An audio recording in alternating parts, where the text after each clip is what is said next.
This is the Detroit Sports Podcast Network. Hey everybody, this is Freddie Cohen of ESPN Radio. When I'm not talking about breaking news or breaking news on ESPN Radio, I'm always a fan and listen to the Detroit Sports Podcast, and so should you.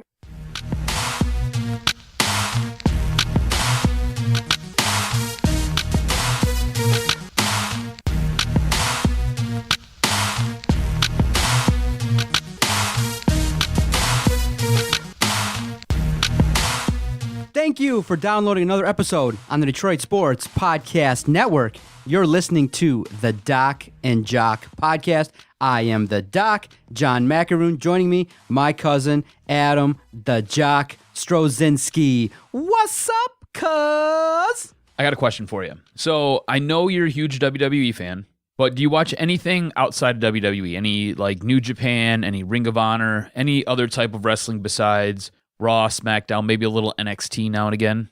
Not at all. Number one, I watch the main brand, WWE. I try to watch as much as I can, but being that it's on Monday, Tuesday in the evenings, I just got to spend time with the kids. And then also, that's when a lot of the sporting events are, so I don't get a chance to watch it as much. So what I do is I'm a little bit behind in that the WWE Network does replay all the Raws and SmackDowns, so I definitely invest by watching a little bit more on the network than live. But WWE is where it's at right now, and that's all I'm investing in. All right, well, I'm going to give you a little heads up, and if you want, I can provide you with a link when we get done doing the show. So Wrestle Kingdom just took place, and that's New Japan and Ring of Honor's giant crossover event. You'll get great matches. New Japan is doing a really nice job with a lot of new young faces, as well as Ring of Honor. I mean, a lot of the guys that you have in WWE right now that are your top stars were former top guys in Ring of Honor. So it's kind of the proving ground, if you will.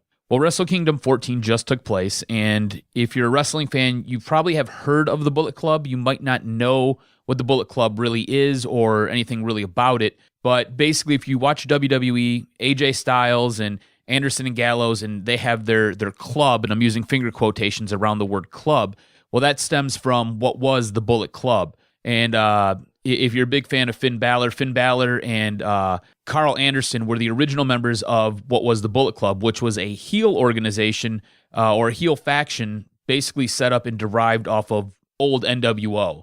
And it's kind of grown and grown and grown. And at one time, Finn Balor was the leader of it. AJ Styles was at one point the leader of it. Right now, Kenny Omega, who is an outstanding performer for New Japan as well as Ring of Honor, is now the leader of it. You have the Young Bucks, who are like dollar store knockoff Hardy Boys, but they're really fun. They're entertaining. They're a great watch. If you get a chance, check out some of their stuff they do on Ring of Honor as well as in New Japan. Anyways, Wrestle Kingdom just took place, and Dave Meltzer gave this match between Kenny Omega and Okada 6 out of 5 stars. He said it was better than the Shawn Michaels Undertaker WrestleMania event. And I was like, all right, instantly I'm interested, right? Because I watch some New Japan. I'm not huge on New Japan because it's hard to stay current with it because they're always a couple weeks behind here in the United States.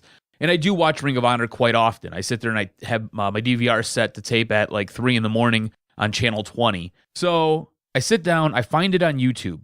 This is a 55-minute match. Oh, my goodness. And it doesn't disappoint. So what you got to do is then, just after we're done recording, find it on YouTube, shoot me the link, and we'll share it with our followers. I will. At Detroit Podcast. It's such a good match. I had 3 oh my God moments where I said, oh my God, out loud, had to stop and rewind the video so I could sit there and see what just took place again. And then I had a what the F moment where I said it out loud in my house, and I had to stop and rewind, watch it, stop, rewind, watch it again. It was an amazing match. Absolutely amazing. If you get a chance, check out our Twitter. We'll send it out. It was incredible. It was an outstanding match. Okay, because I'm going to spend an hour of my time watching this match, and I'll comment along as I watch it. But and there are great wrestling organizations outside of WWE, but there's just so many right now, I just can't keep track. Yeah, it's hard to watch that much wrestling.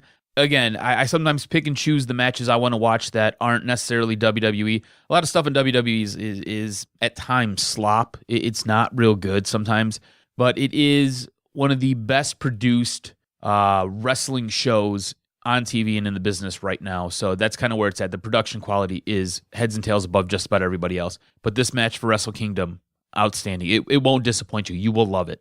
So on this fine podcast, obviously, we're going to break down the season-ending loss that the Detroit Lions had to the Seattle Seahawks, what that meant, breaking down the game, looking to the future. We already got to start talking about the draft and where this team needs to improve, the future, the head coach. Underwear Olympics are around the corner, bro. Yes, but before we get to all that, and then in the second half of the podcast, we'll talk about the college football playoff game. The national game was decided.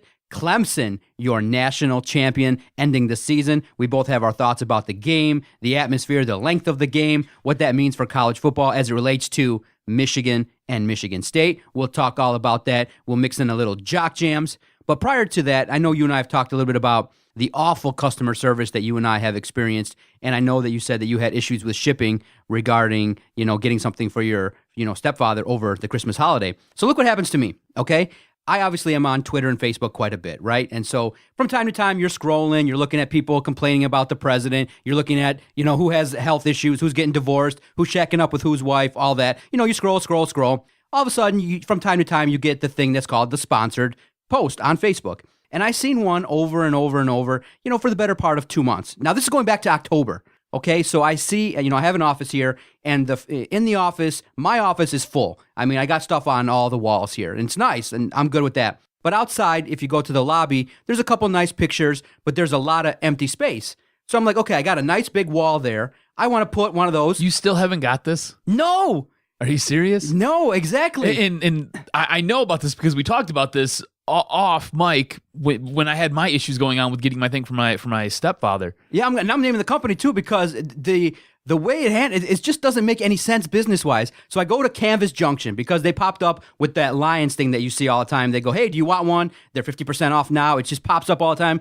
And I ordered not a Lions one. I just ordered a nice scenic kind of water scene, kind of relaxing, a nice vibe.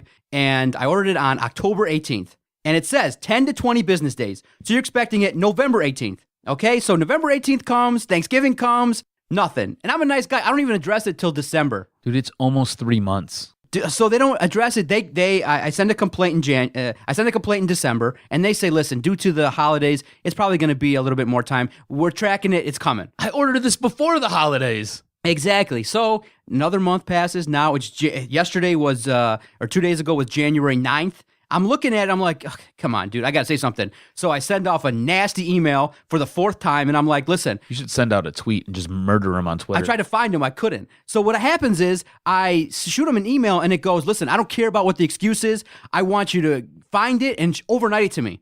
Okay, thinking that they had it and that somewhere along the line, it just was sitting in a warehouse somewhere. And I said, I don't care about your excuses. Just find it and overnight it to me. This is now like, November, December, 90 days. Twice as long as they thought that it would take for me to get it. So they wait, they give me the standard, the automatic reply. We got it. We'll look at it in the next 24 hours. So you know what the reply is I get? Sorry, we'll refund your money. What? That was it. No, we had it. No issues. No telling me what's going on, that if I'm going to get it or Do not. they have like a customer service line that you can call? Should I, that what I should do? Call them up and say, hey. I would be like, dude, what is going on? Like, I've been more than patient. More than patient. All I want is this stupid picture. I feel like they're telling me that they just canceled the order and just going to give me my money back. Yeah, that's basically what they're doing. They're saying, we don't want to deal with you. You're too much of a headache at this point. Really? The headache is I've waited 90 days. You said to allow, 10 to 20 business days? I've allowed you... 3 times as much. This is ridiculous. Unbelievable. They didn't send it, so I have to check to see if they gave me my money back first. And then, do I even want to deal with these people? I put a post on Facebook. I would call. If I was you, I would call. With the intention of doing what? Just to see what's going on and why all of a sudden are you now, 90 days later, going to refund my money? Do you realize what that does to me? Like, my money could be sitting in my bank account, earning me interest. I've sat there, I've given you my money, you've basically held on to my money for almost 90 days, and now you want to give it back to me? This doesn't make sense. I would call them and I would lose my mind. And here's the part that makes no sense. This is not like a $150 order or nothing. So it was $30. All you got to do is just say, hey, listen, we're going to send it out to you. We're going to apologize and give you back your money. That's it. It solves the problem. How are you just going to give me back my money and not tell me, is the order canceled or what's going on? What was the problem? Listen, I didn't want to hear all the excuses of why it was delayed, but you should at least have the courtesy to tell me that, you know what, we somehow or another, it fell through the cracks. We never made the product. Tell me at least that. But to go out there and they advertise a lot on Facebook. I see their stuff all the time. So I put a post on there on one of their links and said, hey, I'd love one, but I ordered it and never got it. See, I had something similar that happened, but for the positive. So you've seen that jacket I wore when I came in, right? So I'm a huge fan of Dragon Ball Z, the whole Dragon Ball series, Dragon Ball Super, everything that's going on. I love Dragon Ball, right? Goku's my dude. I love Vegeta. Vegeta's my man. None of this is all Chinese to you, right? And that makes perfect sense. Exactly. And this makes perfect sense because it's Japanese anime, and I love it, right? It's my deal. Anyways, my wife found this nice jacket for me. It had Goku's logo on it, and I was like, oh, I really like that. If you can get that for me, that'd be great. No big deal. So we sat there, we measured me out for it because they give you measurements, measured myself out for it. And this is made like over in China or Japan. So everything runs a little bit small, but we followed what they said. We measured everything out and I was like, I'm going to need at least a 2X for this. So we get a 2X, I get it for Christmas and I put it on and it's a little small. It's like you've seen I had the sleeves rolled up on it because the sleeves are a little bit short on the arms there. And it doesn't fit quite as long, and it doesn't fit quite as well across the back as I'd like. So I told the wife, I said, hey, we're going to have to get a 3X, obviously, because the 2X is just too tiny. So she says, all right. So she sits there on Christmas morning, contacts the provider, and they said, you know what? Just keep it, and we will refund your money, no problem. And if you want, next time you place an order, just so you know, things sometimes do run a little bit small. You might want to go a size up. So they refunded the money. I got to keep the jacket, and I don't think we ever placed the order for the 3X, even though I want the 3X. I just don't think she wants to go through the headache of placing the order, and I'm too lazy to place the order. But again, good customer service as opposed to what you've got going on, which is atrocious. Dismissed, not happy, pissed off. And how do you run a business like that? That means that either you have a lot of business and you don't care, or that you're just one of those kind of companies that just thinks that just giving me my money back is gonna satisfy me. When I really want this thing. You want the picture. I mean, you waited almost 90 days for the damn picture. You would think that at some point they would.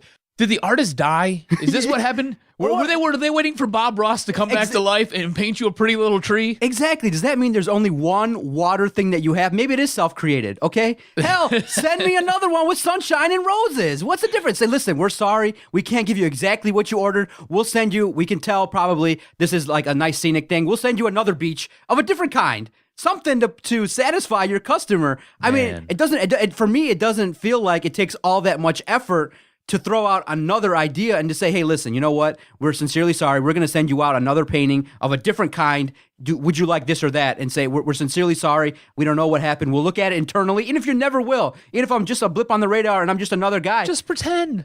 Go through the motions. Exactly. Why do I deserve that kind of service for $30? Dude. That's horrible service. You know what else is horrible Canvas service? Junction, you can kiss my ass.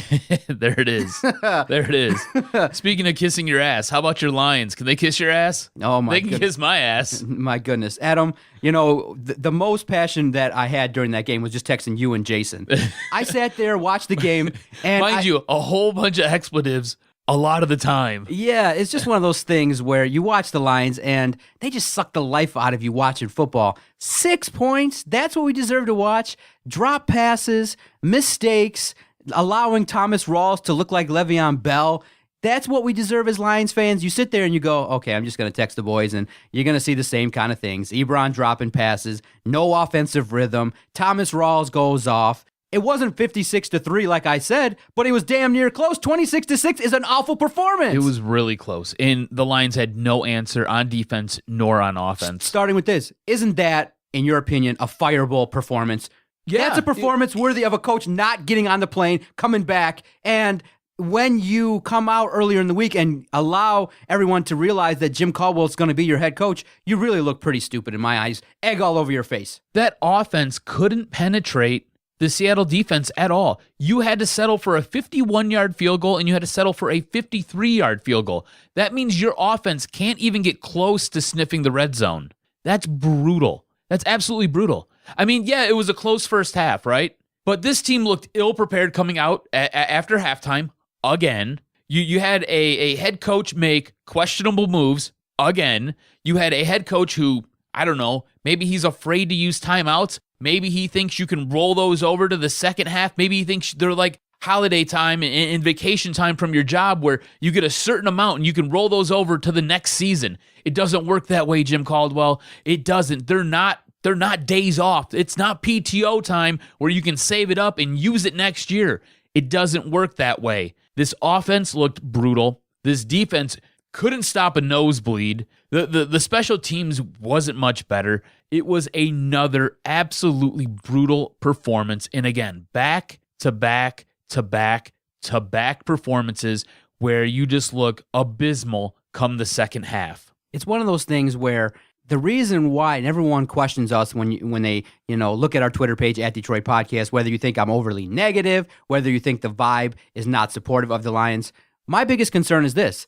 Jim Caldwell is the head coach of this football team. He is the leader. He's in charge of the attitude and the tone of the franchise. And unfortunately, he's done the job. The Lions look like Jim Caldwell, uninspired, not passionate, not executing. And everyone's like, well, Matthew Stafford doesn't have enough talent around him. Bob Quinn on the job signed off and got these guys paid. Golden Tate, paid. Marvin Jones, paid. Eric Ebron, paid. These guys are paid athletes, and their job is to go out there and perform. And what they did was they took on the attitude of the head coach. That's what it looked like. Now, you contrast that with what Jim Caldwell did and the level of performance that you saw with your professional football team. And if you had the blessing of being able to watch the college football game, now look at Dabo Swinney. Look at him when he sees a bad call. He's out there flinging his hat around. Now, listen, I don't want Jim Caldwell doing that if it's not genuine. Okay? But look at Dabo Swinney. Look at the passion and emotion that he said. And listen to what he said at the end of the game in the press conference. It's not an upset. He said, I told my guys we're winning this game because I want my program to go out there and say, when we walk out on that field, we expect to win. Do you believe that any of the Lions, any of them at all, went out to Seattle with a belief that they could win based on that performance? Not a one. Not one of them. Not one person had a belief that you go out there versus Seattle and could compete with them. Now, we're not saying that they, rolled over, but they didn't perform anywhere near their capabilities. They didn't show up. They didn't fight. Where was their fight? Where was their execution? How is that fight when your two leaders, Haloti Ngata and Anquan Boldin, are flinging punches around like you're allowed to take 15-yard penalties every single play of the game? Anytime you make a critical mistake that costs you yardage as a football team is a huge mistake. You might expect that from a TJ Jones, a rookie lineman, a Taylor Decker. You could expect that and digest that. To see that from Anquan Boldin and see that from your veteran leaders who have playoff experience, who have played in Super Bowls. That's not the culture I want. I want fight. I want to see the Lions lose 26-23. Final drive, Seattle's inching and clawing. You're smacking Russell Wilson, chasing him on first and second down. He makes a heroic play on third down. That's what I want to see. I didn't expect you to win, but I didn't expect you to roll over. I didn't like the fact that they didn't even cover the 8 points. I would have bet this podcast studio they would have covered at least 8 and it would have been 3 points. My God, it wasn't even that. They showed up there and they rolled over and they put on a performance that everyone thought was, indicative of what the Lions give you each and every year. It was a terrible performance and one that a head coach cannot be, he has to be held accountable for that kind of performance. And it doesn't mean you get another year to coach this team. It was absolutely embarrassing. And then after this embarrassing loss in the playoffs, you find out that a guy, Anquan Boldin, a leader of this team, like I said, a guy who has played in Super Bowls, a guy who at numerous times throughout this season, this team has counted on, you find out that he is talking to the rest of the locker room about how the refs don't like this team. And yeah, the refs did an absolutely piss-poor job in this game, but you can't blame this loss on the referees because the guys didn't show up. Your offense couldn't get in the red zone to score touchdowns. Not one appearance in the red zone. Not one. Not one. And this is a beat-up Seattle defense. Not one time. And you've got guys like Anquan Boldin talking about how the referees are the reason that this team's in these perilous predicaments time and time again. No, you're not good enough. You're not. You guys don't have heart. You guys don't want to go out there and fight and win. And I hate blaming it on not having heart. But you know what? You guys can't keep your faculties together. You guys sit there and you implode. And you have those same old Lions mistakes time and time again. And here's the part that makes no sense. What did Terrell Austin throughout the last couple of weeks kind of talk about? Stopping the run. There was nothing that you could come up with? Thomas Rawls looks like he was the second coming of Christ. I've got him on my fantasy team. I was thinking about dropping him and not keeping him as a keeper.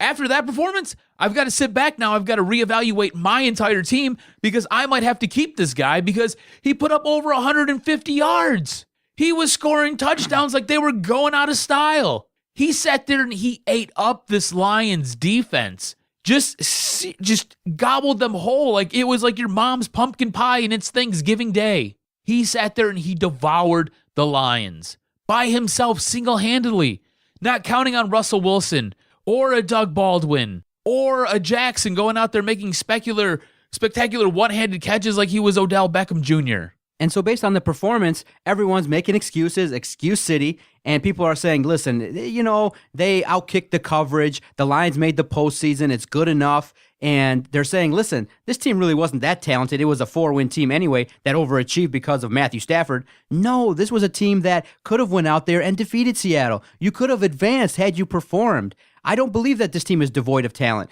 Yeah, on defense, they definitely needed a lot more, but at least you could have been competitive. At least you could have pressured, Russell Wilson and caused some kind of turmoil. Instead, Thomas Rawls goes out there and has an unbelievable first half, and they do things to you that you should have been doing to them. And it's just unfortunate because everyone's like, well, I don't get to the notion that this is being something that's being built for the better.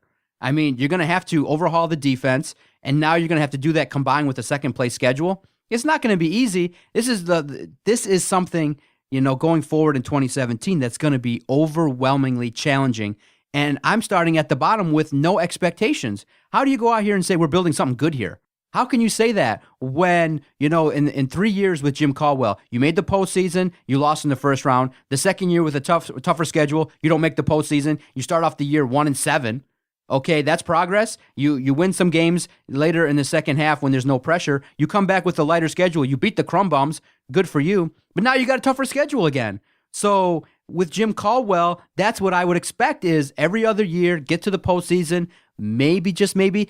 Hey, what would happen? It's the Wayne Font system of keeping your job. What would happen if this team won one singular playoff game? That might get him a job for life here. Oh, yeah. You'd be hard-pressed to fire him. It's unbelievable when people will defend the Lions and be undyingly supportive of them, and they've not given you anything. So I'm not saying jump off the bandwagon. I'm not saying don't support them. But what I'm saying is the fans that are undying, ride or die, I don't understand how you do it because you sit there, you watch it, and you go, you know what? This is more of the same. Another first-round exit. What does this mean for the season? It's another wasted year. Progress from last year to this year would be to play Seattle tough, get the victory, come back, go to Dallas, and give them a game. Go out there and make Dallas shit their pants and crap in the fourth quarter, having Dak Prescott coming back on you down 28-21 with 45 seconds left.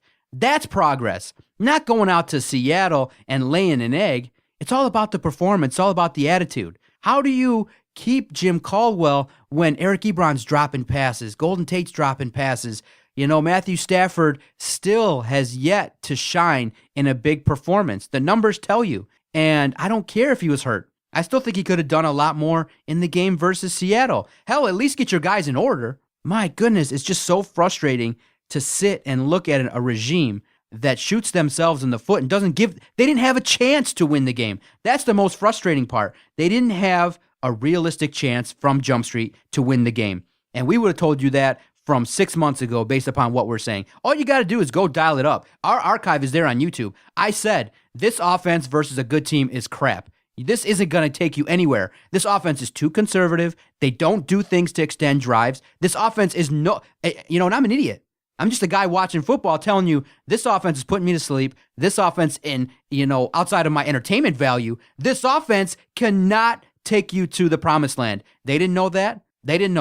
And, if that's the mark of a fan is to critique the head coach and think you could do a better job, it wasn't a good enough scheme on both sides of the ball. And they own it, and I think they know it. The scheme that they put out there for Seattle, offensively and defensively, was not acceptable. And in my opinion, had Bob Quinn not been so willing to jump the gun and, save his boy Jim Caldwell, you could have easily dismissed him and nobody would have gave you any crap. You just say, listen, we're building something good here, and my opinion is that kind of performance is nowhere near what we expect. these guys are on easy street. They all know, hey, Jim Caldwell's coming back. Did you see Golden Tate's reaction in the presser or in the locker room after he was told that Jim Caldwell was coming back? He damn near shimmy and shine and did a dance for everybody, showing his excitement. Well, wouldn't you be excited? He doesn't hold anybody accountable. I would not be excited. He doesn't hold anybody accountable. So if you're playing for this guy, you can sit there, you can go out, you can drop passes, you can have balls hit you in the chest, you can have balls hit you in the face when you need first downs. He doesn't hold anybody accountable. That being said, this was a season that we both predicted them to go below 500, struggle to even be in contention. Yet, this team went 9-7, found their way in the playoffs. Yeah, it was an abysmal playoff loss, but this team sat there, and along the way, they sat there and rewrote history as the only team to ever sit there, trail going into numerous fourth quarters, and yet come away with 8 fourth quarter wins, thus getting you into the playoffs. So what kind of season was this for your Detroit Lions? Was it a head scratcher? Was it good? Was it bad? Was it great? I mean, where do you classify this? Because I think this was just it was a good season. I mean, expectations did change over the course of the year, and that being said, I don't think they had a ton of talent on this team. I think Matthew Stafford was able to basically turn water into wine and work some miracles throughout the course of the season, but I think it was good enough. That being said, I'm not happy with the way it ended. Nobody's happy. Nobody should at all be happy with the performance versus Seattle. And what stinks is the assessment of where this organization is going. You think in one other offseason that the Lions can do enough to really tackle on the schedule that's ahead in 2017? I don't believe that. I don't think so. So you look at it and you go, okay, more of the same with Jim Caldwell. This is what we're going to get. We're going to get a team close to 500 playing a ridiculously boring offense, trying to be late, going with the age-old adage, hey, all games in the NFL are close, that we're going to be very conservative and hope to do our thing in the fourth quarter. You don't have to have a team. You can be a dominant team. I would like to see a team that is offensively explosive. I'd like to see a team that can run the football, that can pressure the quarterback. I'd like to see a bunch of talent all over the field. I'd like to see all of that. But in the end, I don't believe that you can have all the talent in the world led by a guy that doesn't get his guys to perform on Sunday, and especially in a postseason game. So you could surround this team with as many pieces as you want. And I'll say, as long as Jim Caldwell is the guy, I don't have confidence that the trajectory is towards the Super Bowl. Now listen, you guys could all do dances and spin around and do celebratory dances if this team wins a postseason. I'll be happy, but then I'll say, okay, what does he do in the next performance?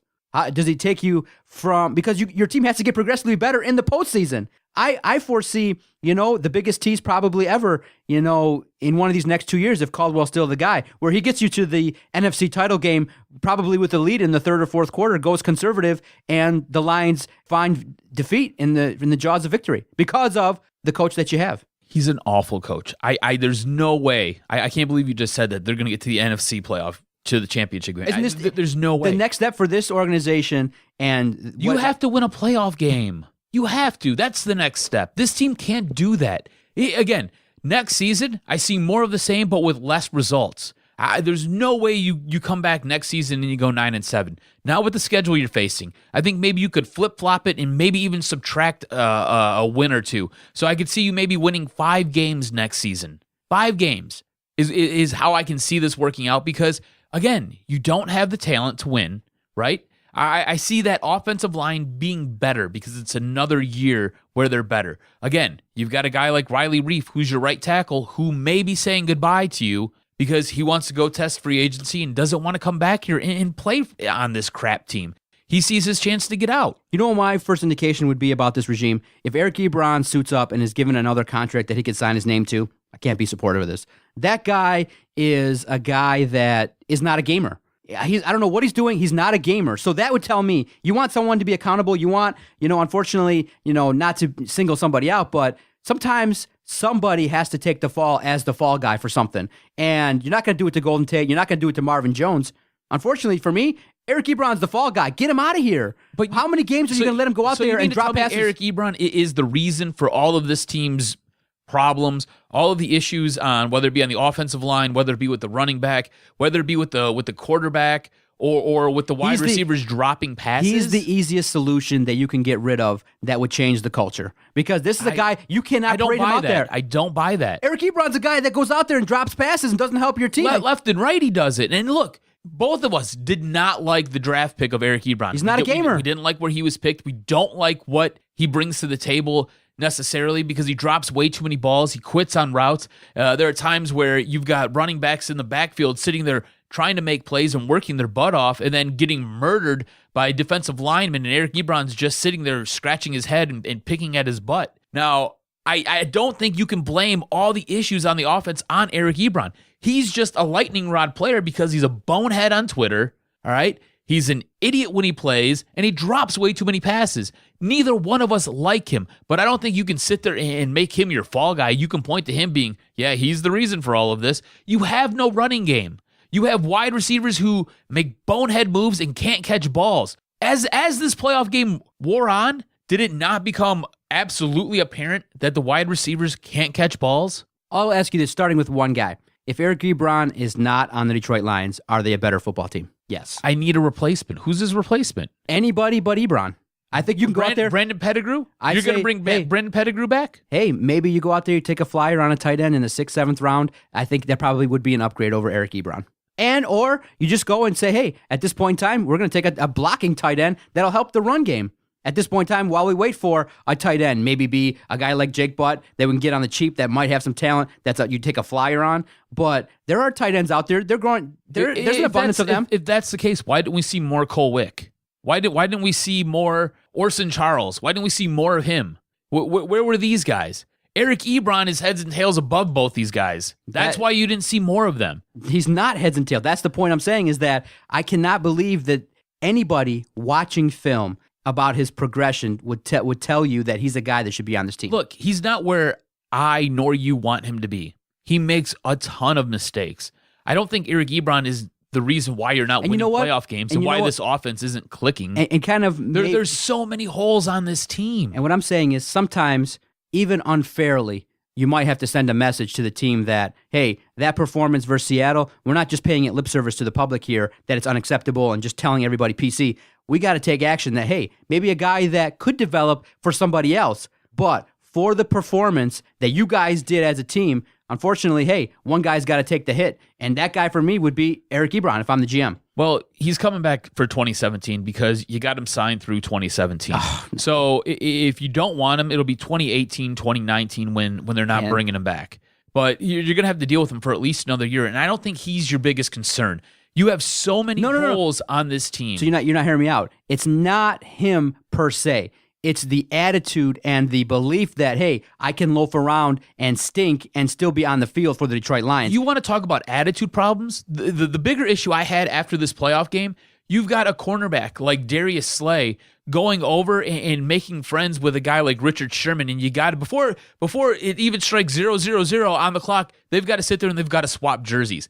That's a bigger indictment. That's a bigger issue. And Darius Slay is one of your leaders on this team. He's one of the guys on your defense that you count on every single week. He's the guy who we sat there and we said going into this playoff game that if he can show up, if he can somehow tape up the hamstring, come out and play, he's going to give you a better shot to sit there and win this game because he's that important to this defense.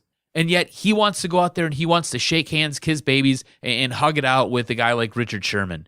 Get the hell out of here, man. Come on, are you serious? This team has so many problems going into the 2017 draft. So many. And they're picking at 21. You've got to address whether it be another defensive end to sit there and put on the opposite side of Ziggy Ansah. Our linebacking core is absolutely atrocious. I don't know what DeAndre Levy is anymore. It looks like he's afraid to tackle guys. That's going to be a very sticky situation going forward because this guy right here was an all-pro linebacker, and then all of a sudden, whether he didn't want it anymore, whether he's scared and doesn't want to play, whether it's an injury that he can't get over mentally, he's not the same guy. Absolutely not the same guy, and he got paid a lot of money. So this is going to end very, very poorly. You need another cornerback to go opposite of Darius Slay. You need possibly another right tackle because Riley Reif might be gone. Obviously, you need a wide receiver because Marvin Jones just doesn't look like the guy you signed. Golden Tate has a case of the drops, which was something that we talked about when we brought him in here. That was the main reason why you're bringing him in here. The guy doesn't drop balls. In the playoff game, in one playoff game, that guy had more drops than he had ever with Seattle. On top of that, what do you have for a running game? You've got a whole bunch of injured parts. Is Amir Abdullah going to be that guy who can sit there and take your running game to the next level? Is it Theo Riddick? Is it Dwayne Washington? Is it Zach Zenner? I mean, these are names and these are all pieces we like, but none of these guys are really that good. None of them. So what do you do headed into the 2017 NFL draft? What do you do? What are you looking to address with that 21st pick? Which position is that main position of need? Because if you ask me, I liked nothing I seen along that defensive front. Nobody ever got to the quarterback. You went up against, in this playoff, you went up against a much worse offensive line than your very own. Your offensive line has been up and down all season, but you went up against one of the worst offensive lines in all of football, and you couldn't put any pressure on Russell Wilson. So you need to add another defensive end, somebody who can sit there and get to the quarterback and cause some havoc and sit there and basically make your corners and make your secondaries look better than what you got going on right now, because you've seen it when they played Green Bay. How much time did Aaron Rodgers have? Aaron Rodgers had like 9 seconds to sit there and move all around the football field and find some geek off the street that they slapped in there for a wide receiver because Randall Cobb was hurt. There's a lot of things that this Detroit Lions team needs. Obviously, you obviously want to improve depth. You obviously got to look at certain positions on both the offensive and defensive side of the ball. But if you tell me what should they do with the 21st pick, I would say you got to go out there and find one of a key impactful defender.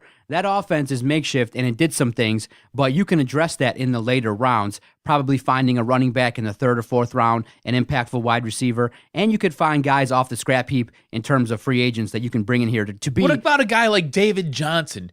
Who wanted a guy like David Johnson a couple years ago? You got to go out there. Who said he's going to be a pretty good running back that you could take in maybe the 5th round? Who said that?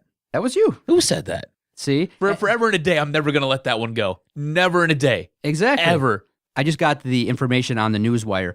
Today, 3 o'clock, Bob Quinn will address the media, and he will answer questions regarding the 2016 season. What would be, if you were there, 1 or 2 things that you would want to know from the general manager of the team that we support? Is it about Jim Caldwell? Is it about maybe locking down, was it his decision to keep him? Maybe a little bit more insight into his thinking about the future of the team, or just do you want to know what is the target in terms of position of need for this team? Because in my opinion, 1st, 2nd round, you got to address the defense, because they were ranked very low in terms of total sacks, in terms of total takeaways. You got to do more on the defensive end to, I think, help this football team. I would love to know. It'd probably be 2 questions I would have. And one would be, I would love to know what gave you so much cause to go out and sit there and say Jim Caldwell's coming back before you ever see what he does with this playoff game. What did he do that so inspired you to come out and say, hey, he's our guy.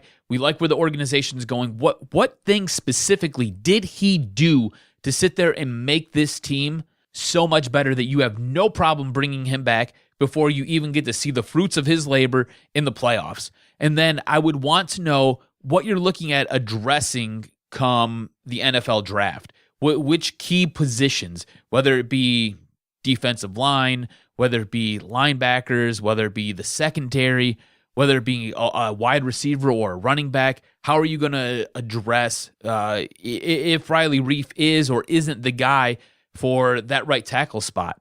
How are you going to be able to come back next year and make this team better through the draft? Because you can sit there and you can piecemeal things together with free agency, but you need to really, if you want this team to be any good, you really need to nail it with the draft. That's the only way teams get better in the NFL, is you sit there and you build like Legos and you stack them up through the NFL draft.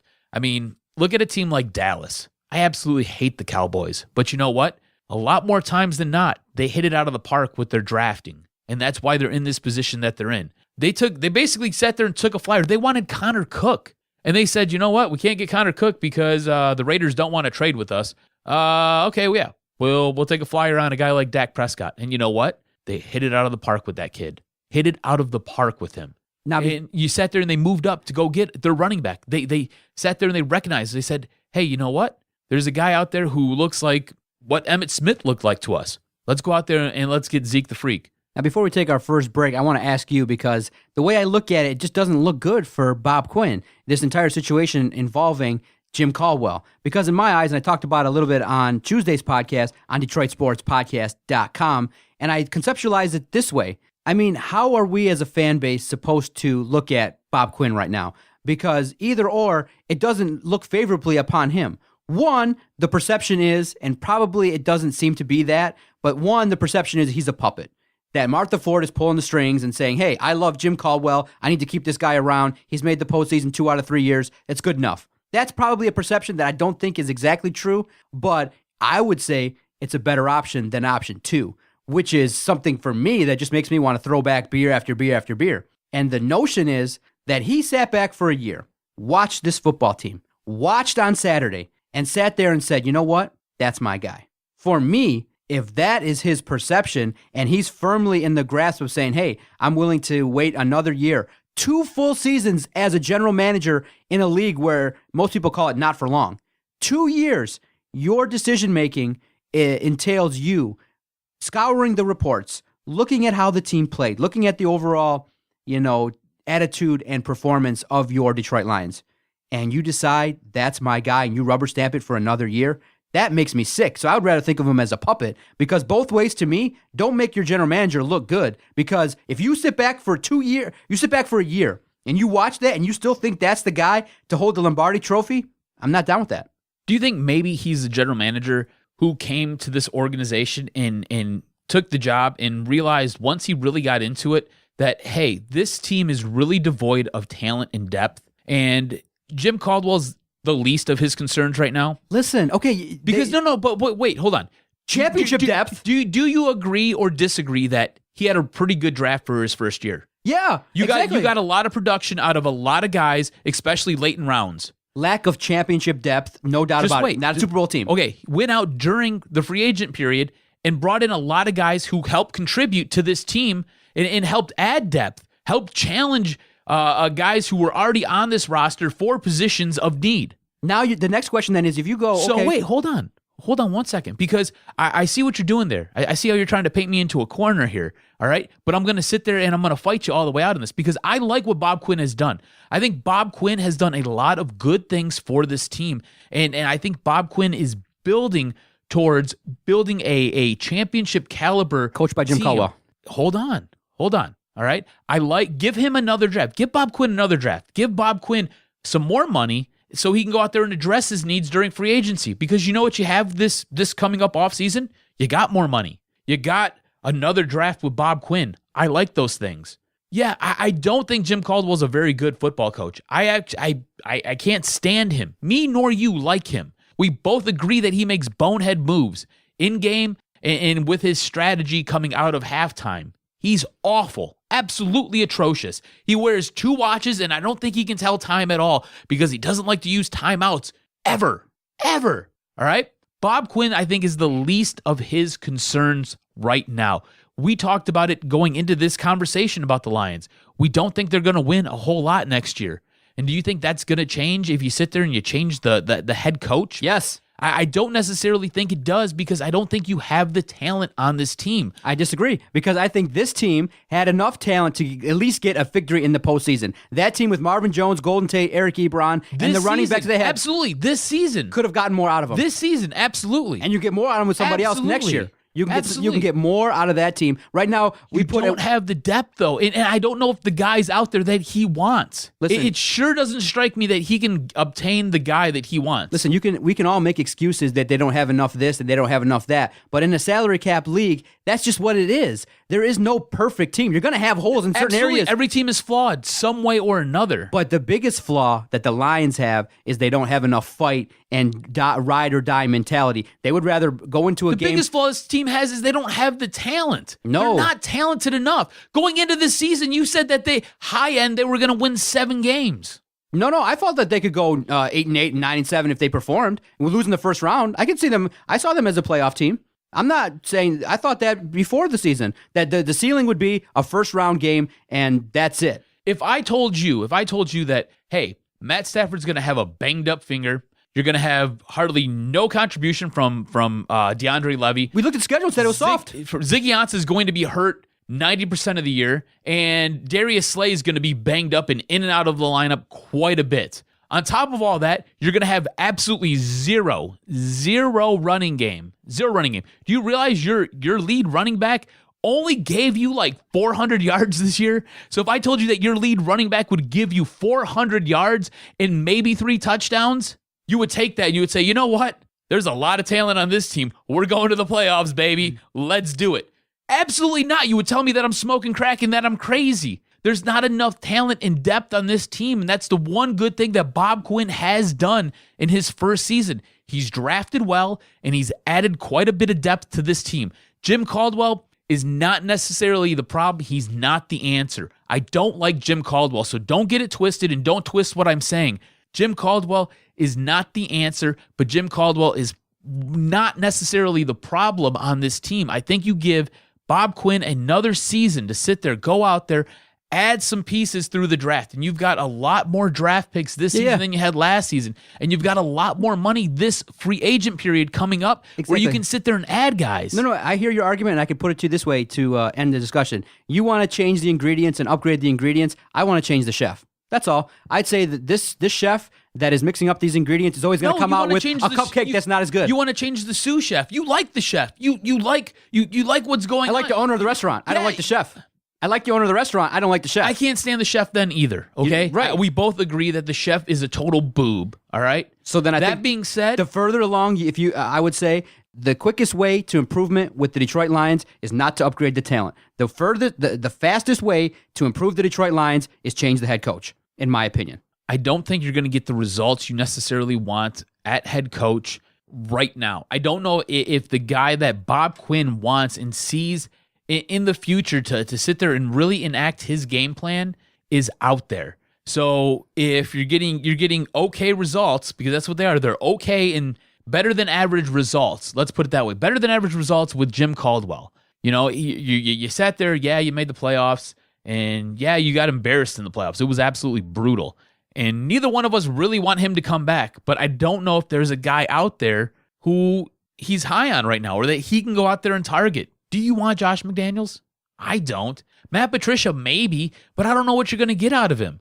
If you can tell me that I'd have to suck it up for another year, you come to me and you say, you got to suck it up and you got to deal with Jim Caldwell's blank stare on the sideline, his stupid 2 watches on either wrist, but he can't quite tell time and he doesn't know how to utilize timeouts, and he makes awful decisions in games on Sundays for another year. But I can tell you that I'm going to have a real good shot to go out there and sit there and get John Harbaugh.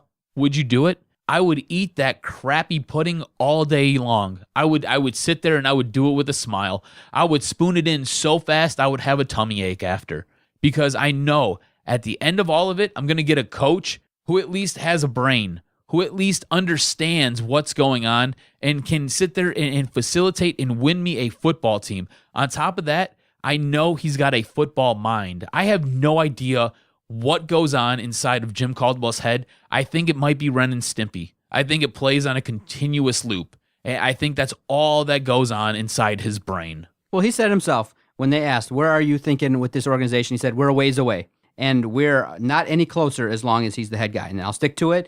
And I believe that once a new regime is in place, then I'll start to have a little bit more hope for this franchise. But a new regime, as in you want a new general manager?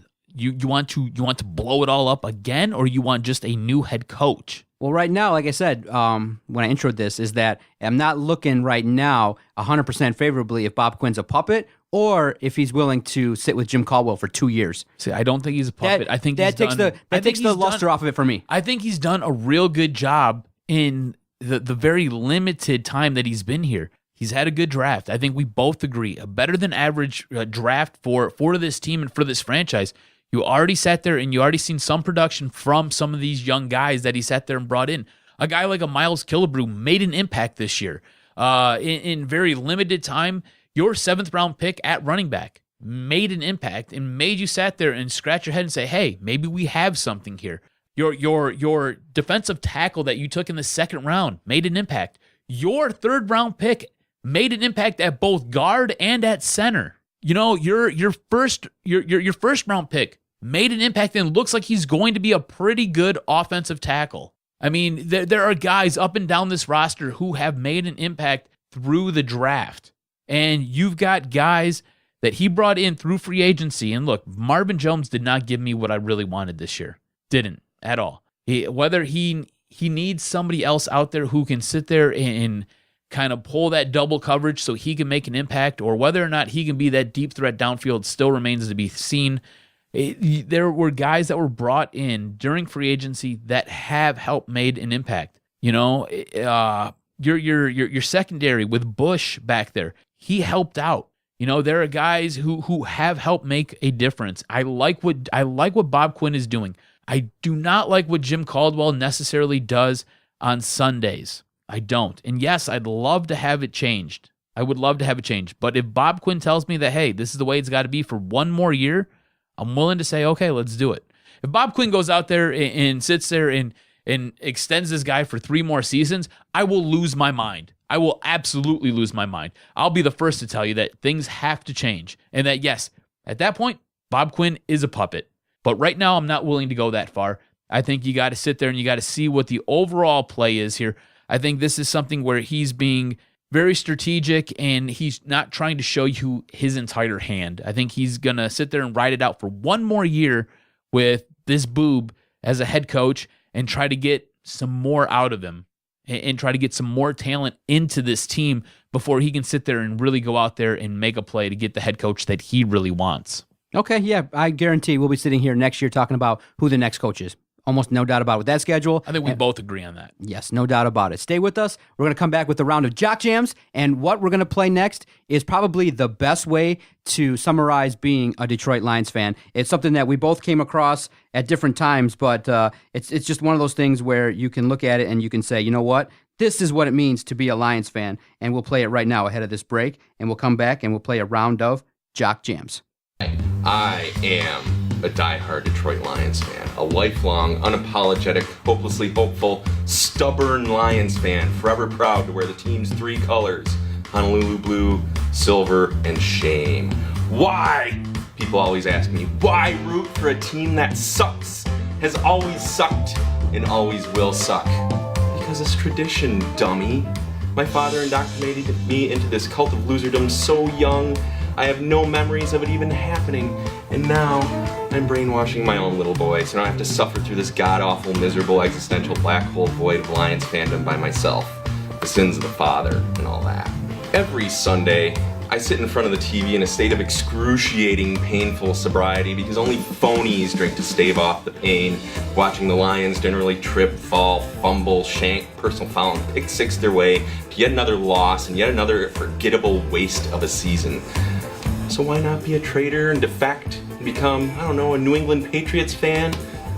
Because rooting for a competent team that wins championships is too easy. Nothing toughens you up like adversity. Nothing makes you appreciate your job hand-scraping the insides of septic tanks or reviewing Adam Sandler movies more than enduring another 5-11 Lions season, another complete front office overhaul, another legion of fired coaches, another bunch of draft pick busts. Besides all the pressure of maintaining the dignity and self-worth that comes with supporting a championship team, sounds like no fun at all. Now I'm going to lay down some real hard pipe-hitting truth on you. Being a Lions fan is all about suffering, which ultimately makes you a better person. It carries great wisdom. Lessons about cautious optimism, about keeping your expectations modest. A lesson about hope, because we Lions fans have transcended hopelessness to a whole new realm of hyper-delusion where hope never dies. Now imagine, at long last, a Super Bowl victory for the Lions. It was preceded by so much suffering, dozens of terrible quarterbacks, Monty Clark's unanswered prayer, the Calvin Johnson rule, Marty Morningweg taking the wind. All that horror released in a sudden burst of joy never before experienced by anyone ever. Life will take on a whole new meaning, is the dream, and it will never ever die. So go Lions. I want to tell you about our newest sponsor, Team Top Cat Sales. Are you looking for team apparel for your high school, your club sports team, or corporation? Look no further than Top Cat Sales, located on the east side of Main Street in downtown Royal Oak, between 11 and 12 Mile. Through founder and former University of Michigan QB John Wangler's leadership, Top Cat Sales has developed a tradition of selling and distributing custom Adidas team apparel with the highest quality and best service. Get your organization, school, or club team all in with Adidas today by going to TopCatTeamSales.com. That's TopCatTeamSales.com. Also, follow Top Cat on Twitter at Team Top Cat.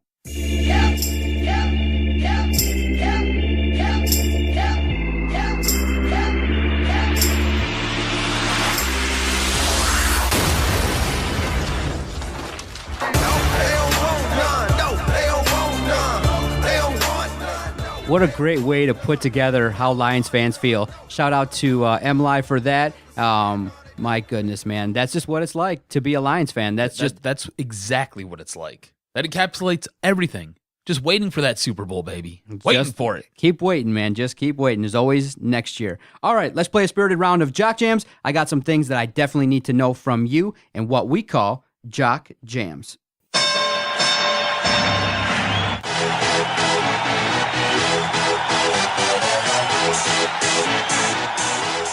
I definitely hope Lions fans checked out the other playoff matchups because there was some quality football that you could actually watch, and I definitely tuned in to see the Green Bay performance versus the Giants. I seen Pittsburgh and what the combination of Le'Veon Bell and Antonio Brown were able to do. My goodness. But the biggest story, I think, coming out of the weekend was what on earth happened to the New York Giants and Odell Beckham Jr. in his first playoff performance. Now, to set the scene, it's quite simple. Odell Beckham Jr. knows that he's got to perform versus Green Bay on the road. But what do the boys do on their day off on a Monday? They go hang out in Miami. And, okay, probably step one, that's a mistake to actually go do that. But step two, to actually snap a bunch of photos posing with the fellas and advertising it to the world, that in and of itself puts a lot of pressure on you to perform. And when you look at Odell's numbers versus the Green Bay Packers, I could see why. Actually, I'm kind of surprised he only punched one hole in the wall. If I had those numbers, I probably would have punched 4 holes in the walls. But I want to get your opinion because everyone's talking about it. Do you think Odell Beckham Jr. and the boys taking the trip to Miami on the off day was probably the worst mistake of their career? No, I just think it's a lot of hype. Here's the thing, right? These guys get days off all the time. They get to go do whatever it is that they want on their days off. I think Bill Belichick, now it's Bill Belichick. So, he's got rings and that kind of counterbalances everything here. But Bill Belichick was seen floating around on a boat, passed out with his wife on his lap. So, I mean, come on. It's their day off. They can go do what they want to do. I don't think it was necessarily the best thing to go and have all your pictures taken and pose on the front end of a ship with your boys, where you guys sit there and you look like this gnarly, awesome motley crew of just dudes who are super jacked and super cut up and ready to take on the world, and then you go and get your stuff pushed in by Green Bay. Probably a bad look. Probably could have went and did something a little bit more low-key, a little bit more reserved, and, that way if you do have the showing that you had against Green Bay, nobody can sit there, turn around, and point to you guys as being the reason that you lost. You could have just said, hey, it was a bad game. Those things happen. We'll get them next year. Instead, you draw all the spotlight to you, and you know what? When it's cold out there and you're standing out there on that icy little island and you got those spotlights beating down on you, that island starts to melt pretty quickly. And next thing you know, you're in above your head and you're drowning and you need to have somebody throw you a life preserver. And you going and punching holes in walls doesn't necessarily make for a good conversation piece after everything is said and done. Real quickly, more, less, or an improved Odell Beckham in 2017 in terms of his mental health and his attitude? I think he'll be improved. I think this is a learning curve for him. I think, look, the guy is phenomenal. And he all of a sudden blew up on the scene, and everybody talked about him and built him up to be probably much more than what he was ready for. And to whom much is given, much is expected. And I just don't think he was ready for all of it. So I think another year to kind of learn, adjust a little bit. I think next year you'll get a much better Odell Beckham Jr.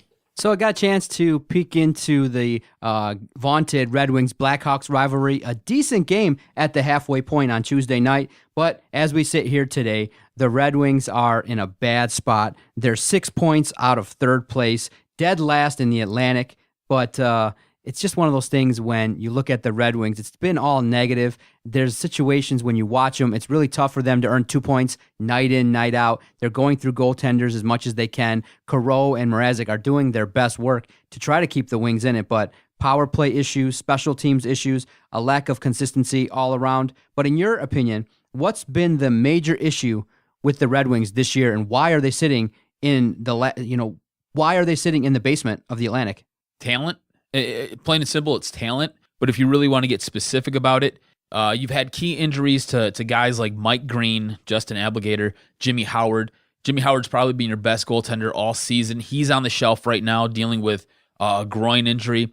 You said yourself, Peter Mrazek is trying. And we've had some conversations going into the year where we thought Peter Mrazek would kind of sit there and catapult to the front, take the helm, and kind of hold it by its throat. But Peter Mrazek's been just as up and down as this team has been. So Jimmy Howard getting sidelined has really put kind of a kibosh on it. Karo has come and done a really nice job coming up from Grand Rapids, but it's not his time yet. You really expected more out of a guy like Mrazek. Also, you mentioned it, the bad power play thing ranks dead last in the NHL.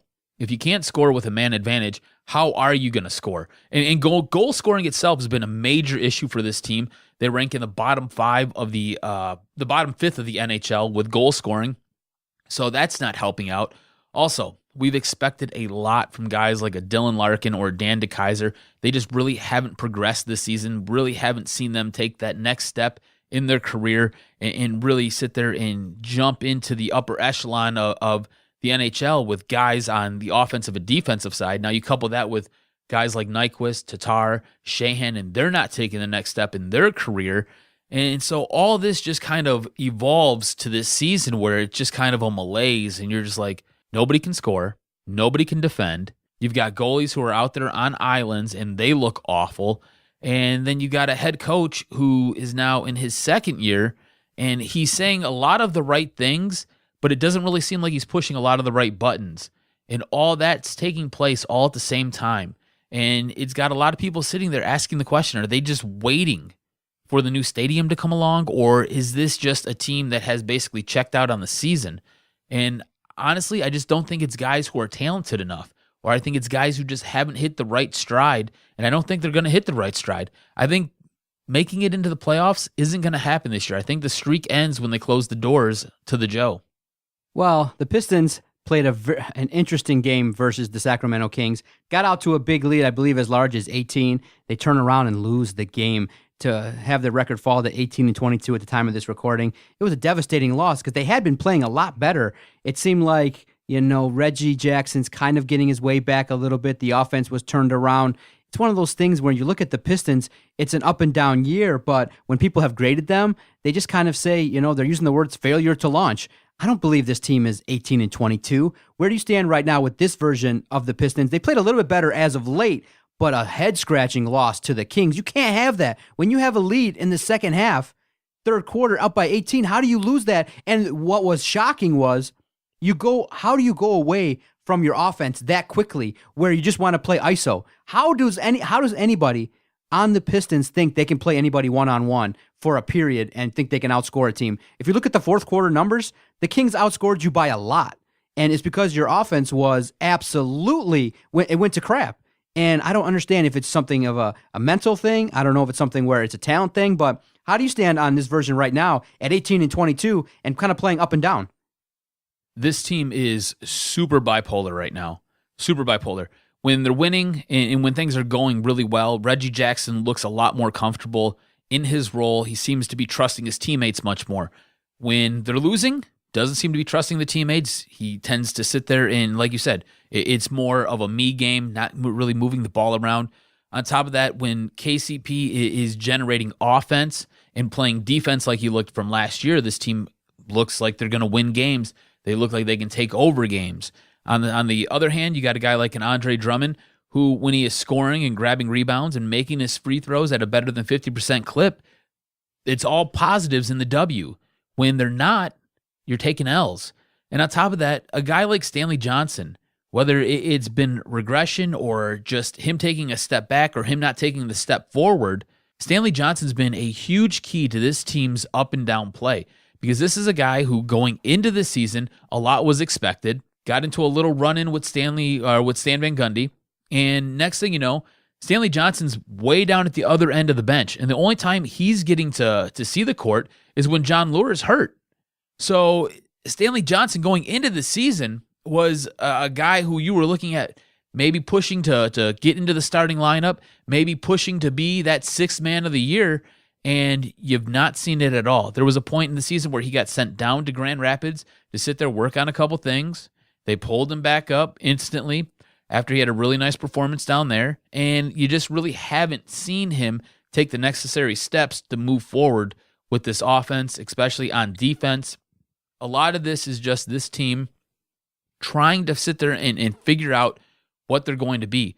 And the worst part is, basically, the half the season's over. You kind of should know what you are. A lot's going to fall at the feet of Reggie Jackson, Andre Drummond, KCP, and Stanley Johnson for this team either missing the playoffs or getting into the playoffs, but being at a much lower seed. This was a team that we talked about possibly pushing for a fourth seed and really making some noise this year. It looks like it's going to be a lot of the same from last year, where they'll kind of creep in as the 8th seed, and Cleveland will make short work of them, and then we'll be right back to talking about, okay, well, what do we got to do for next year?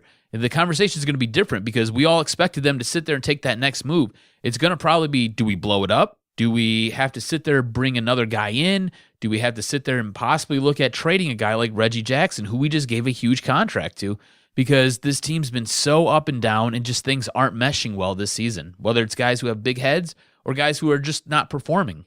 All right, real quickly, quick note on the Detroit Tigers. Jason Beck came out with an unfortunate notion that potentially the Tigers might want to get back in a relationship with Austin Jackson, maybe to compete for that center field job. I saw that, and personally, I was just like, whatever. This is a team that we got to hope that the same old ingredients are going to come out with a different product. But what'd you think when you saw that from Jason Beck?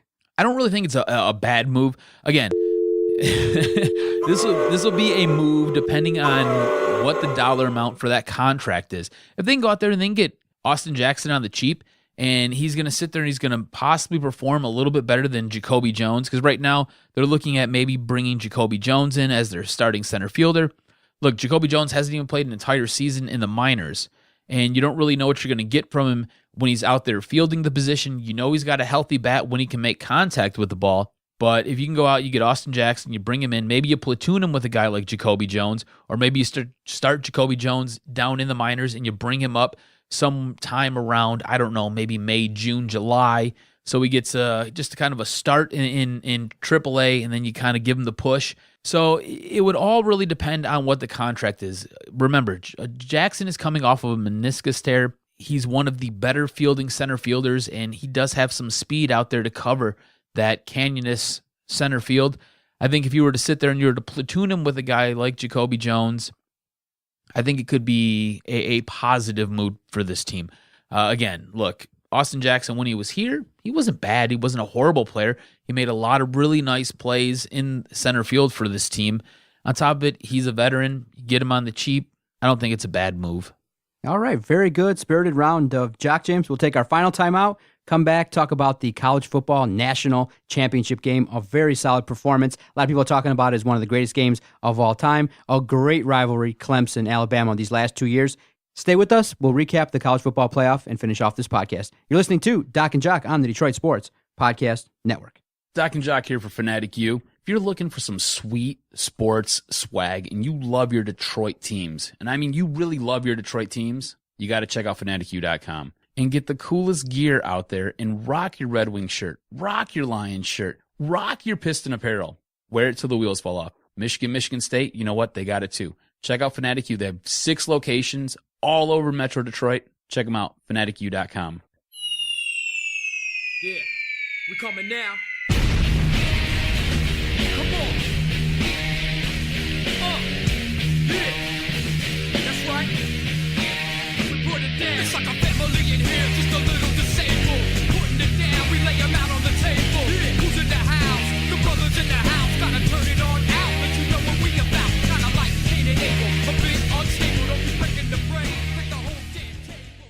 All right, sir. I think you and I kind of took the same stance regarding the college football playoff. A lot of people talking about it in an excellent game, but I know we both work in the morning, so staying up till 1 o'clock to get all the game and the post-game coverage was a little bit challenging. But for me, I reversed engineered it. In that, a lot of people don't want to sit and watch football for 4 hours. So what I've been doing is, for college football, I just don't peek in until probably the middle of the third quarter. So I got in right at the great time when Alabama got the touchdown to the tight end. The game in and of itself, for me, that's all I can take for a college football game, is about 2 hours. Sitting through 4 hours, all the stops on first down, all the commercials, all the reviews that go on, just makes it really hard for me, especially when you got WWE going on, you got other sports to look at, you got a family, you got stuff going on. You know, if you want to look at shortening the game, I can understand those that think that. But for me, you know, if you have the opportunity to watch the game, most of the great highlights are going to happen in the third and fourth quarter. So that's what I did, and I got to see it all.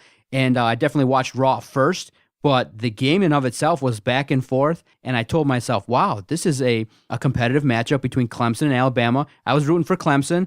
If I was a betting man, though, I would have took Alabama, but I think one of the most underrated things is the absence of Bo Scarborough, the running back from Alabama. Once he goes down, you go, my goodness, Alabama went 3 and out. Their offense, led by a freshman, just wasn't able to sustain drives long enough, and it's absurd for another team to run 99 offensive plays. Think about that for a second. 99 offensive plays run by Clemson. I don't care how good your defense is. When you're expected to perform at that level for that many plays, it makes it super tough. So what Clemson was able to do, and what they, avenged their loss from last year, and they used that motivation after a tough loss to come back and really fight till the extreme end. It took damn near the entire game, 60 minutes, for Clemson to defeat Alabama. It was a good game all around. Both teams are 14-1. There was no doubt that these two were the top two teams in the entire nation. I thought the game was excellent in of itself. I couldn't sit through it for 4 hours, but as a fan, I wouldn't miss it. So I got a chance to see it. I enjoyed it. I thought it was a great matchup between two solid head coaches going toe-to-toe. But in the end, when you look at it, Deshaun Watson is the best quarterback on the field.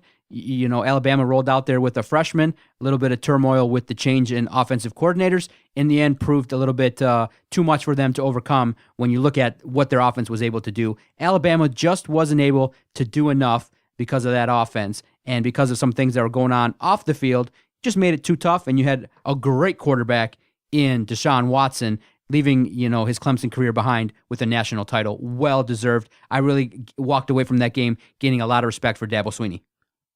Starting the game at 8 o'clock and having such lengthy commercial breaks really kind of put a damper on this game, because it was almost a 4.5 hour long national championship game. And look, unless you were able to sit there and really stay up into the wee hours of Tuesday morning, it was a hard game to digest. What you did get, though, if you were able to sit there and watch the entire thing from start to finish, is you're right. It took Clemson basically 60-minute game, took them roughly 59 minutes and 59 seconds to sit there and stomp out Alabama. And you had two teams who had an identity. They knew what their identity was, and they were going to impose their will on you. And the first team to blink, that was the team that lost. And like I said, it took 59 minutes and 59 minutes and 59 seconds before a team blinked, and that was Alabama. Basically, they just ran out of time. I mean, you had Alabama who liked to run the ball, pound it down your throat, and they would sit there and they would take their chances with their freshman quarterback. And then they would turn around and they'd lean on their defense to sit there and really rough up Clemson.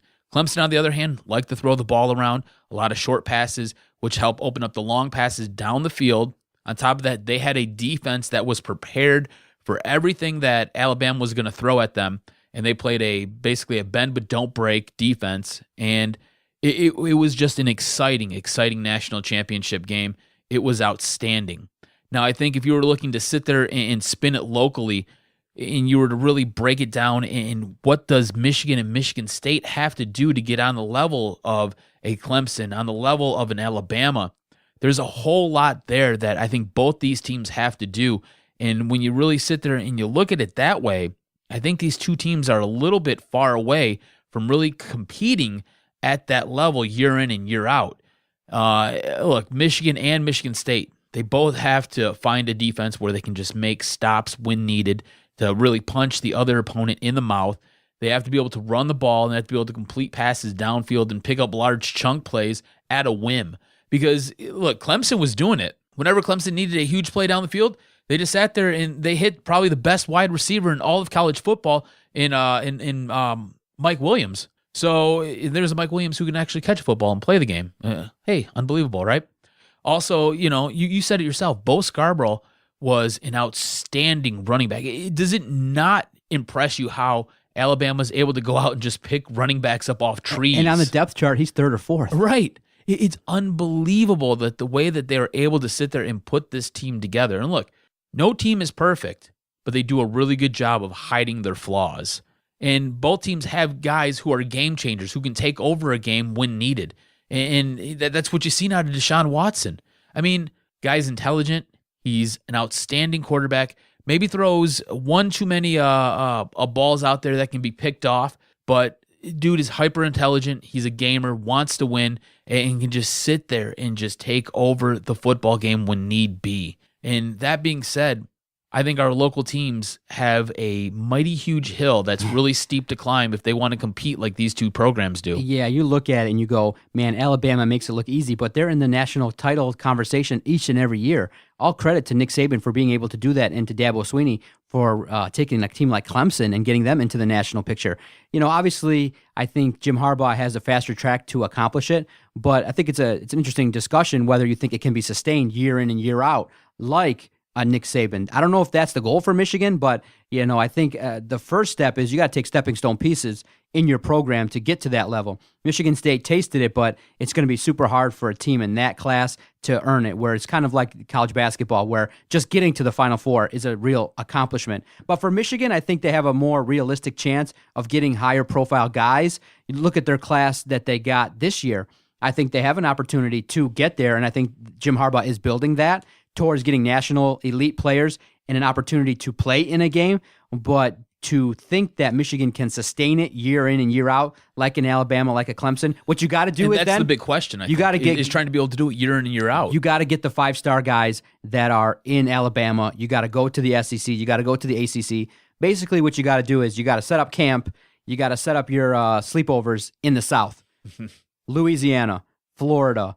You got to go there and you got to pick apart and you got to compete with Alabama for these guys. And right now, when you see, Najee Harris, the running back, picking Alabama, that's unbelievable. When you see the plethora, Harris is going to sit on the bench.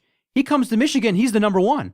So, and you got a plethora of guys willing to do that because it's Alabama and because it's a stepping stone to the NFL. So you got to overcome a lot of hurdles in that sense, and that you got guys willing to sit on the bench for a year and not even be willing to start and be third, fourth on the depth chart instead of going to your program. So it's going to be hard.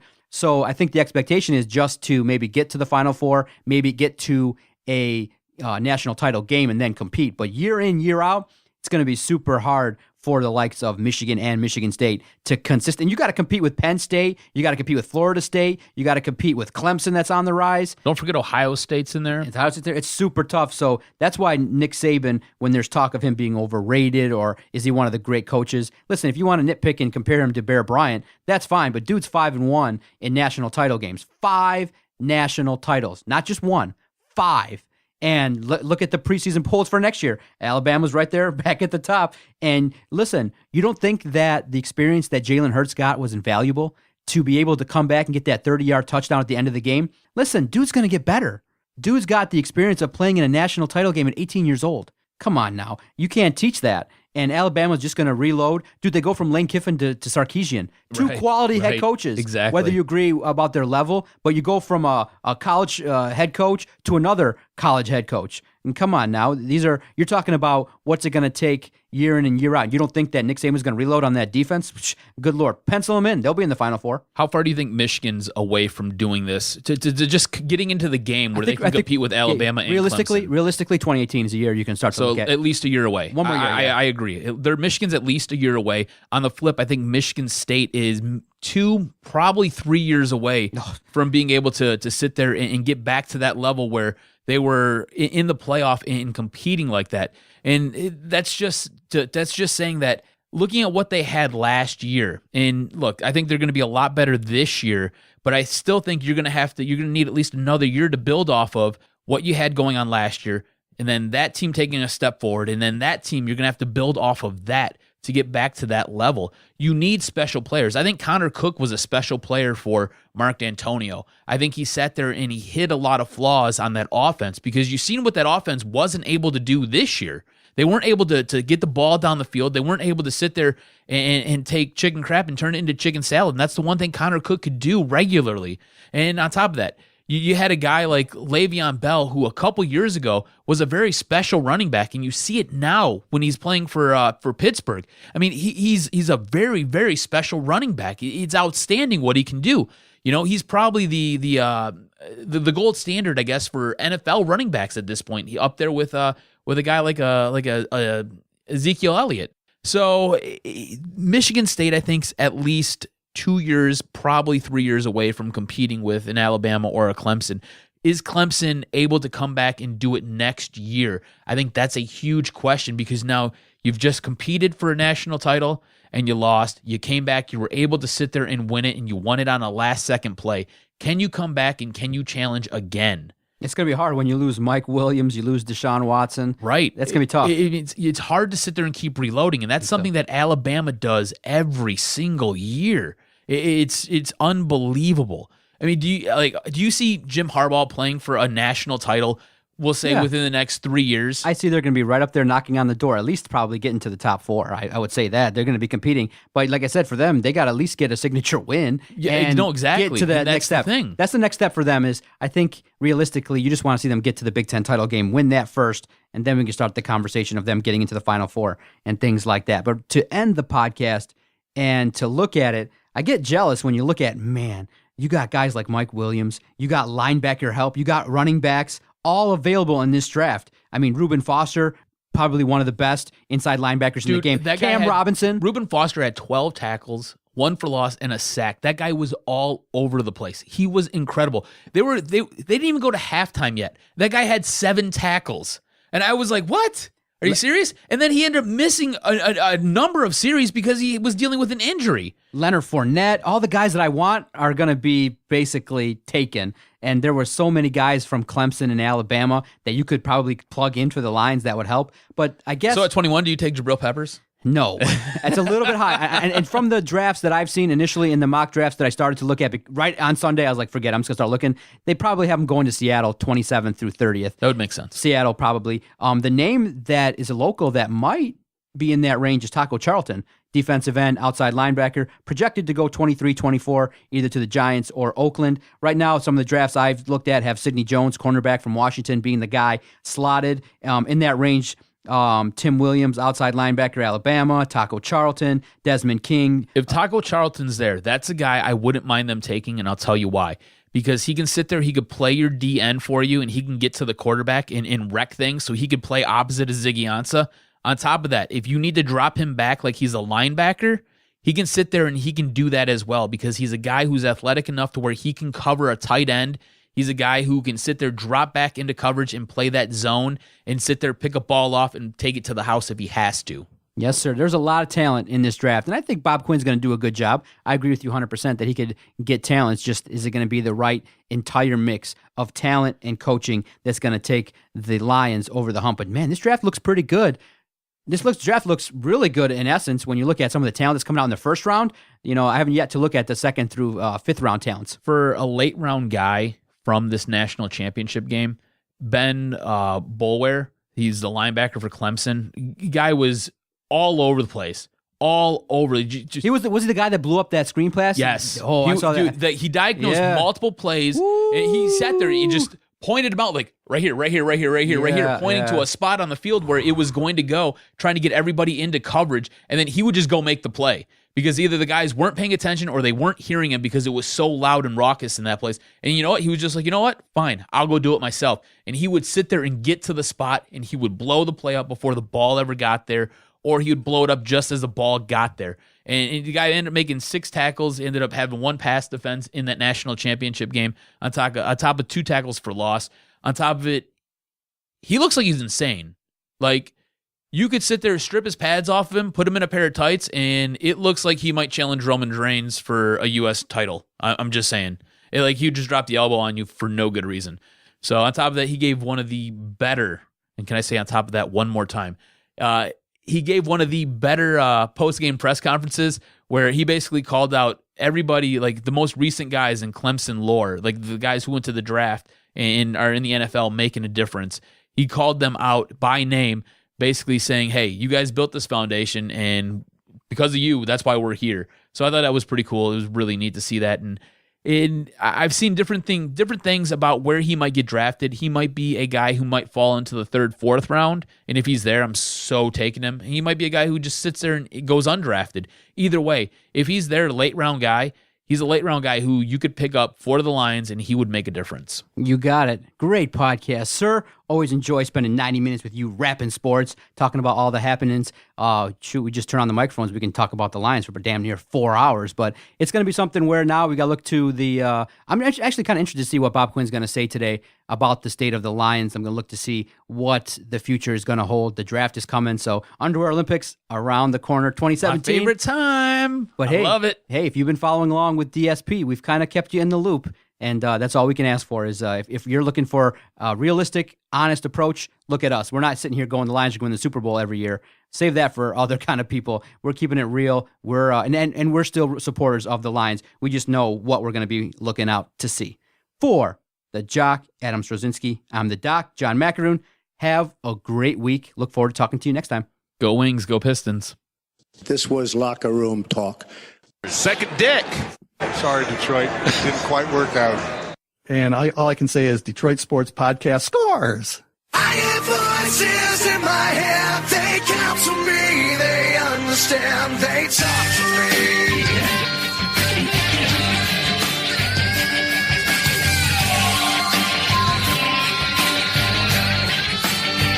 They talk to me.